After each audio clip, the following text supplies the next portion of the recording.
पाकिस्तान तहरीके इंसाफ हुकूमत के खिलाफ पाकिस्तान पीपल्स पार्टी के चेयरमैन बिलावल भुट्टो जरदारी साहब की क़यादत में कराची के मज़ार कायद से 27 फरवरी को निकलने वाला लॉन्ग मार्च इस्लामाबाद की जानिब रवां दवा है और बिलावल भुट्टो जरदारी साहब ने वज़ीर आज़म इमरान खान को मुस्तफ़ी होने के लिए अब 5 दिन का अल्टीमेटम दे दिया है। बिल्कुल, और इसी अल्टीमेटम के हवाले से हम बात करेंगे। हमारे साथ मौजूद हैं पाकिस्तान पीपल्स पार्टी की सीनियर नायब सदर और सेनेटर शहरी रहमान साहिबा। अस्सलाम वालेकुम।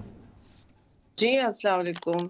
बहुत शुक्रिया शहरी साहिबा, आपने वक्त निकाला। लेकिन सबसे पहले हम आगाज इसी अल्टीमेटम से करना चाहेंगे। Would that not be too convenient for Bilawal साहब कि वो कह दें और इधर इस्तीफा आ जाए? जी जी बिल्कुल, but I think politics is a business of inconvenience इस वक्त। और अगर हम इस वक्त तकलीफ तो किसी को नहीं में डालना चाहते, लेकिन इनकन्वीनियंस तो होगी खान साहब को अगर उनको ऐसा पता चले कि उनको हटाया जा रहा है अदम एतमाद के जरिए। तो अब नो कॉन्फिडेंस मुल्क उनमें दिखा चुका है जी, पूरा मुल्क। और ये अवामी मार्च जो है सड़कों पे इस वक्त पुरअमन मोबिलाइजेशन इसलिए है कि लोग हमसे खुद पूछ रहे हैं कि आप लोग इससे हमें निजात दिलाने के लिए क्या कर रहे हैं इस तबाही सरकार से। सो एक तो ये है, दूसरा हम नो कॉन्फिडेंस और अदम एतमाद की जो मुस्तकिल बात हो रही है, ये मूव करना चाह रहे थे काफी दिनों से। ये देखिए एक आईनी बहुत अहम हथियार होता है और इसका मुतबादिल कोई नहीं, क्योंकि ये बिल्कुल कोई बैकडोर या कोई ऐसी चीज नहीं होती। और हमने वैसे भी कभी इसमें यकीन नहीं किया कि हम नॉन डेमोक्रेटिक कोई नॉन आईनी कदम लें। तो अब ये सिंपल सी बात है, 5 दिन हम आ रहे हैं, हम दूसरी टीमें हमारी होमवर्क कर रही हैं जी। इट्स नॉट कि हमने सारों को इसमें झोंका हुआ है, हमने टीमें अलग अलग कर दी हैं। कुछ लॉन्ग मार्च में हैं जैसे मैं हूँ, और सेंट्रल बाकी हमारी टीमें अपने अपने जिलों में हैं, और कुछ MNAs भी वहाँ इस्लामाबाद वापस भेज दिए हैं कि जी अब आप लोग अपना होमवर्क खत्म करें। और लगता है we are ahead of schedule लेकिन हर चीज में, लेकिन ये तो तय है कि इनको हटना पड़ेगा। ये अवाम की भी आवाज बन गई है और सबका इस मुल्क का मुतालबा है जी, वक्त जरूरत है। तो ये जब हटेंगे आप लोगों का तहरीक अदम एतमाद जब कामयाब होगा तो उसके बाद क्या होगा?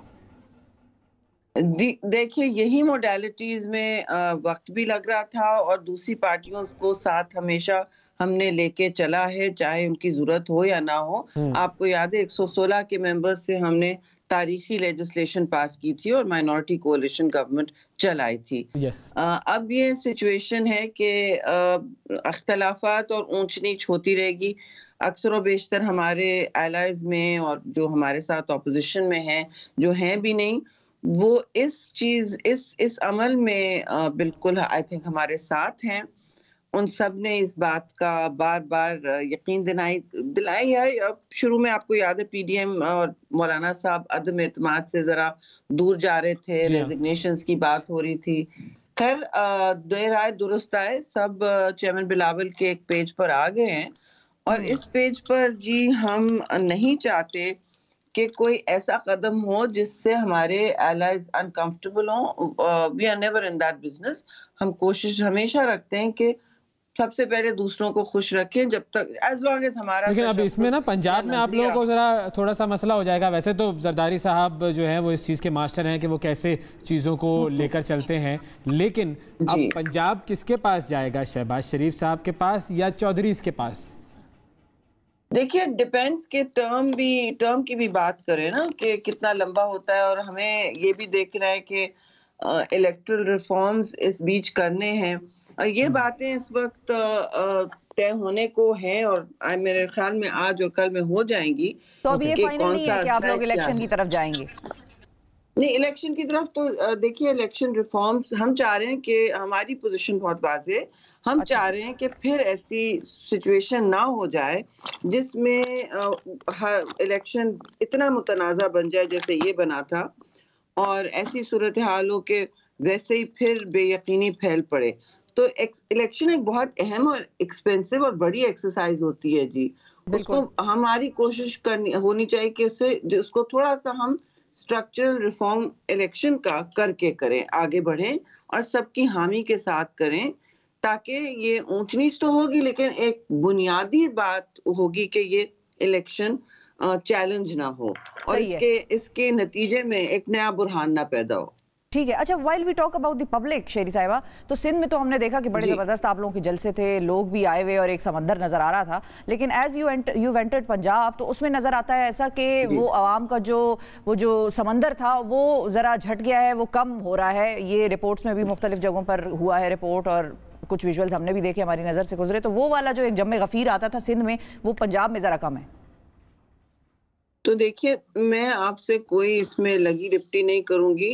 पीपल्स पार्टी ने पंजाब को बहुत साल वो अटेंशन नहीं दिया जो हमें देना चाहिए था, इसमें कोई दो राय नहीं है जी। लेकिन ये वक्त आ गया है कि हम ये लॉन्ग मार्च के जरिए भी और दूसरे हवालों से हमें अटेंशन देना पड़ेगा। और इस वक्त जो जियाला घर बैठ गया था वो अब समझ रहा है, उसको नजर आ रहा है कि ये पीपल्स पार्टी अब पंजाब में रीऑर्गेनाइज और मुतहर्रिक हो रही है।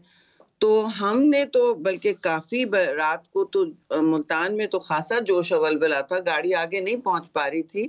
अच्छा। रहीम यार खान, मैं तो ट्रक पे हूँ, रहीम यार खान से यहाँ तक मुल्तान तक, बल्कि 2 जगह हमें रुकना पड़ा जो जिसे हमारे शेड्यूल स्टॉप्स होते हैं, जो हम पब्लिश कर देते हैं सुबह सुबह कि ये हमारे स्टॉप्स हैं। मेरे ट्विटर पे भी आप देख लेंगे, आज ये स्टॉप्स हैं। कल जो हमने स्टॉप्स डाले थे उसके अलावा हमें जलसे करने पड़े, क्योंकि जब आवाम ज्यादा जमा हो जाती है और आपका ट्रक सवाल ही नहीं पैदा होता आगे जा सकता, तो आपको वहीं जलसा करना पड़ता है। और ऐसा कल हुआ है इश्किया में और दो जगह। ये हमारे लिए बहुत, जहां जहां हम कर रहे थे वो तो हुआ, लेकिन उससे बड़ा हमारे बेसाख्ता रास्ते में जलसे हुए हैं। सो आई थिंक हमें थोड़ा टाइम और देना पड़ेगा। लेकिन इस वक्त जो रिस्पॉन्स आ रहा है अवाम का, खासतौर से मैंने औरतों का मोबिलाइजेशन बहुत देखा, जो खुद सड़कों पे आके खड़ी हैं और अपनी, जाहिर है उनको प्रोग्रेसिव सियासत से औरतों को ज्यादा इंटरेस्ट होता है, दिलचस्पी होती है। तो फैमिलीज वगैरह ये भी जलसों में, तो यहाँ अभी भी ऐसा है कि रात को अगर तंग जगह है तो तंगी हो जाती है। तो यहाँ पे बहुत से मर्द हजरात थे, बट मैंने पहली दफा देखा पंजाब में इतनी औरतें बाहर निकली हुई, खुद ही बेसाख्ता है। तो इसलिए हम रुकते जा रहे हैं भी थोड़ा। हम मतलब कल का जलसा बहुत लेट हुआ, 3-4 घंटे मुल्तान ऑर्गेनाइजर्स भी जाहिर है वो सोच रहे होंगे, लेकिन लेट इसलिए पहुंच रहे हैं हम क्योंकि हर जगह लोग हमें खुद रोक रहे हैं और हमें इतनी इज्जत उनको देनी होगी कि वो बाहर धूप में खड़े हैं पूरे दिन और हमारे इंतजार में बिलावल भुट्टो को देखने। जी बिल्कुल। So we are quite happy और इंशाल्लाह आप देखेंगे कि काफिला रवां दवा होगा। भाई बनी गाला में तो बहुत चीखें निकल रही हैं, इधर भागे, हर जगह दौड़े लगी हुई हैं लोगों की कभी सिंध में जलसा कर रहे हैं, कभी तो हमारे पीछे पीछे आ रहे हैं। दे हैविंग टू रिस्पॉन्ड और दे हैविंग टू रिएक्ट। तो ये भी उनका हक है, बेशक करें। हाँ बिल्कुल, लेकिन ये कि फाइनल जो है वो मैच कौन जीतता है ये बस 5 दिन में पता चल जाएगा। ये भी एक टेस्ट दौड़े तो लग गई हैं, दौड़े लग गई दौड़े लग गई। बहुत शुक्रिया अदा करेंगे शेरी रहमान साहिबा हमारे साथ मौजूद थी।